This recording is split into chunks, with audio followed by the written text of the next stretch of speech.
Hello అండి. ముందుగా అందరికీ వరలక్ష్మి వ్రతం శుభాకాంక్షలు. మీ ఇంట్లో అష్టైశ్వర్యాలు ఆరోగ్యాలు వెలసిల్లాలని మనస్ఫూర్తిగా కోరుకుంటున్నా.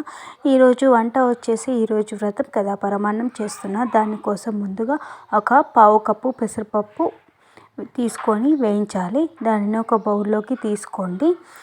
ఒక కప్పు రేషన్ బియ్యం తీసుకొని వీటిని ఒక అరగంట పాటు కడిగి నానబెట్టుకోండి. నేను ఒక కప్పు రైస్కి 4 కప్పుల వాటర్ తీసుకుంటున్నా. మీకు అన్నం పెసరపప్పు మెత్తగా ఉడకాలి అనుకుంటే 5 కప్పుల వరకు వేసుకోండి. 2 గ్లాసుల పాలు పోసుకుంటున్నా. అది పొంగు వచ్చాక అరగంట సేపు నానబెట్టుకున్న బియ్యం పప్పు వేసి ఉడికించుకోవాలి.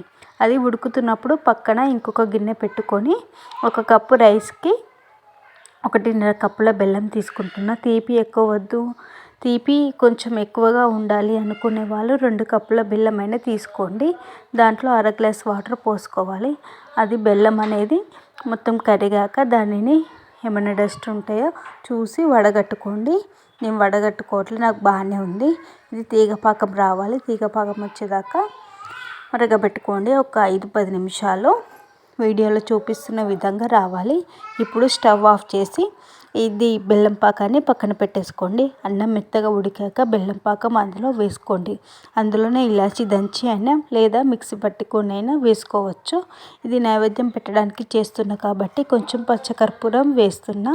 ఎక్కువ వేయకండి, స్మెల్ ఎక్కువగా వస్తుంది. కొంచెం వేయండి, సరిపోతుంది. ఇప్పుడు దించి పక్కన పెట్టుకోండి. ఇప్పుడు ఒక గిన్నె పెట్టుకొని నెయ్యి వేసుకొని అందులో జీడిపప్పు వేయించుకొని అందులో యాడ్ చేయండి.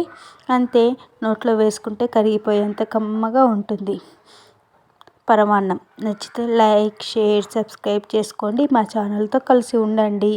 ఇంకా ఒక మంచి రెసిపీతో మళ్ళీ కలుద్దాం. Thank you.